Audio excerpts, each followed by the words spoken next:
হুগলির চন্দননগর, রিষড়া, বৈদ্যবাটি সহ বেশ কিছু জায়গাতে মিষ্টি তৈরির জন্য গ্যাস সরবরাহ নেই। এর ফলে মিষ্টি তৈরির কারখানায় কাজ বন্ধ। তবে মিষ্টির দোকানের মালিক বলছেন, গ্যাস সরবরাহ না থাকার জন্য বন্ধ করতে বাধ্য হলাম। দোকানে যেসব মিষ্টি রয়েছে সব কালকে তৈরি, ক্রেতাদের জানিয়ে দেওয়া হচ্ছে। ভারতের কণ্ঠের পক্ষে বিশিষ্ট সাংবাদিক প্রবীর বসু।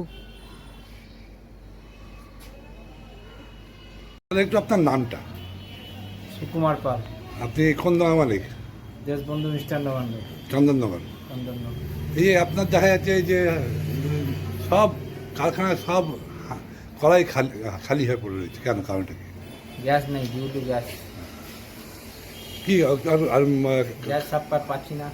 আচ্ছা, কবে থেকে বন্ধ করেছেন? আজ থেকেই হয়েছে। আচ্ছা। কাল অবধি আমাদের যা স্টকে ছিল হয়েছে, আর আজ থেকে পুরো বন্ধ হয়ে গেল।